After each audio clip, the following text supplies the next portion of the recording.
네, 상속을 둘러싼 가족 간의 분쟁을 미리 방지하기 위해 유언으로 상속 문제를 정리하는 경우가 많은데요.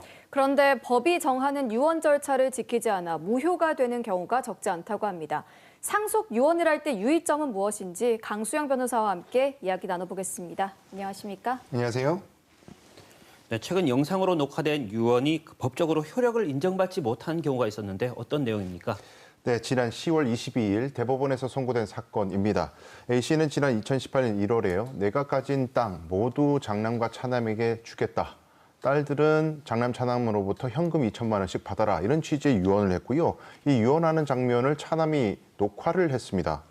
그런데 이 유언은 법적 요건을 갖추지 못해서 무효가 되었고요. 결국 배우자와 모든 자녀들이 법정 상속분대로 상속을 받았습니다. 그러자 이제 차남이 이것에 대해 반발하면서 법원에 소송을 제기했는데요. 해당 영상이 유언을 했다는 것으로는 인정되지 못하더라도 나와 고인 사이에 이 부동산을 증여하기로 하는 계약을 한 것으로 보아야 한다. 이런 취지로 주장을 하면서 다른 상속인들을 상대로 소유권 이전 등기 청구 소송을 했습니다. 대법원은 차남에게 패소 판결을 했는데요.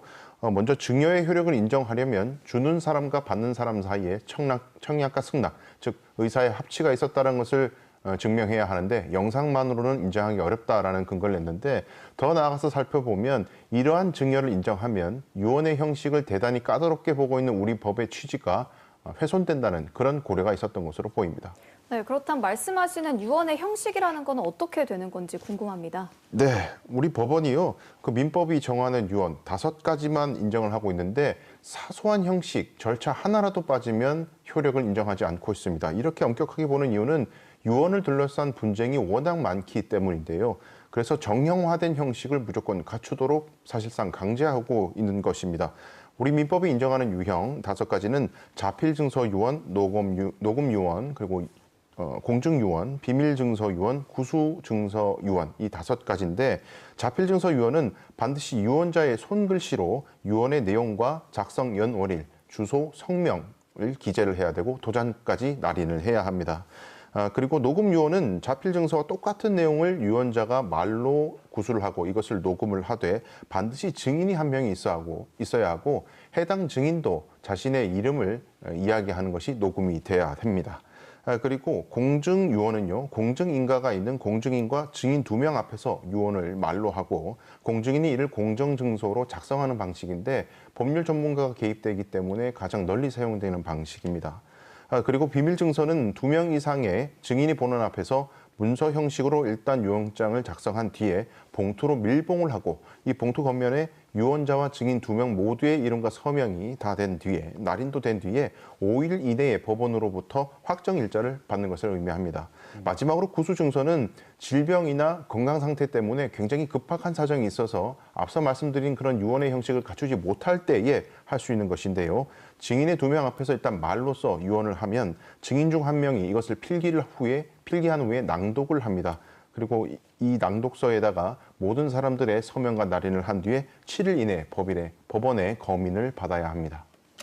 네, 그런데 특정 상속인에게 과도하게 유리한 유언을 할 경우에 부모가 돌아가신 이후 소송으로 이어지는 경우가 많다고 하는데 어떤 소송입니까? 그렇습니다. 이제 유언을 하게 되면 모든 것이 정리된다고 생각하시지만 의외로 유언의 내용 때문에 분쟁 속에 들어가는데 유류분은 법이 보장하는 최소한의 상속분을 의미합니다. 법정 상속분은 원래는 자녀 수에 따라 n분의 1씩을 나눠주게 되고 배우자는 자녀들보다 1.5배를 가산해서 받는 것이 법정 상속분인데요. 이 법정 상속분의 절반을 유류분이라고 합니다. 이 유류분 반환 청구 소송은 유류분만큼도 상속을 받지 못하게 된 사람이 유류분보다 더 가져간 사람을 상대로 제기하는 소송인데요. 예를 들면 3명의 자녀만 두고 떠나간 고인이 있다고 가정을 해보면 고인이 생전에 유언으로 내 땅 9억 원은 모두 장남에게만 주겠다 이런 유언을 했다고 가정을 해보겠습니다. 그럼 유언 때문에 상속에서 배제된 둘째, 셋째들은 당연히 반발을 할 수밖에 없는데요. 유류분 반환 청구 소송을 하게 되면 원래는 3분의 1씩 가져가는 법정 상속분의 절반인 6분의 1만큼 법이 최소한 보장한다. 따라서 상속을 받지 못했던 자녀들도 다 가져간 사람에게 소송을 제기하면 6분의 1, 즉 1억 5천만 원만큼은 받을 수 있게 되는 것입니다. 간혹 아예 돌아가시기 전에 고인이 완전히 모든 재산을 정리해서 미리 장남이나 어떤 특정 상속인에게 다 증여를 해버리는 경우도 있는데 이 경우에도 똑같이 유류분 반환 청구 소송을 할 수가 있습니다. 네, 그런데 부모가 갑자기 사망하는 경우도 있잖아요. 이 경우에는 이제 고인의 재산 상황을 파악하기가 참 쉽지 않을 것 같은데 이럴 때는 어떻게 해야 합니까? 맞습니다. 중요한 문제인데요. 이 유족들이 상속 재산을 어떻게 나눌지는 대전제가 고인의 재산이 어디에 얼마나 있는지를 정확하게 알아야 가능한 것이겠죠. 그래서 굉장히 중요한 문제인데 네. 이때 활용할 수 있는 제도가 바로 정부가 운영하고 있는 안심상속 원스톱 서비스입니다. 이 인터넷 정부24 사이트에 접속하셔서 온라인으로 신청하실 수도 있고요. 가까운 시청, 구청 또 동주민센터에 가셔가지고 신청하실 수가 있는데 이 서비스를 신청하면은 고인이 남겼던 예금, 대출 채무, 보험, 건물, 토지, 연금, 자동차, 4대 보험료 등 사실상 화폐, 실물 화폐를 제외한 모든 상속 재산들을 조회할 수가 있고 이 결과를 문자 메시지나 우편으로 받을 수가 있습니다. 주의할 것은 고인이 사망한 날로부터 1년 이내에 반드시 신청해야 한다는 것입니다. 네, 자녀들 간의 상속을 둘러싼 갈등을 예방하려면 어떻게 하는 것이 좋습니까? 네, 먼저 아까 말씀드린 것처럼요. 법적인 절차를 정확하게 지킨 유언을 하시는 것이 대단히 중요하고요. 게다가 이 유언의 내용도 유류분 반환 소송의 발생을 막을 수 있도록 너무 과도하게 한쪽으로 쏠리지 않는 유언을 하지는 않는지 법률 전문가의 전문적인 식견과 검토를 받으시는 것이 중요합니다. 또 굉장히 중요한 것이요. 자녀들에게 생전에 증여했던 재산들의 목록과 일시 그리고 가액 이런 것들을 정확하게 문서로 미리 정리해 놓으시는 것이 중요합니다. 왜냐하면 상속재산 분할을 할 때요. 우리 법은 특별수익이라고 해서 고인으로부터 생전에 받았던 재산은 사실상 미리 상속을 받은 것처럼 취급을 합니다. 그러다 보니까 미리 받은 게 있는 자녀는 당연히 상속을 적게 받게 되는 것이죠.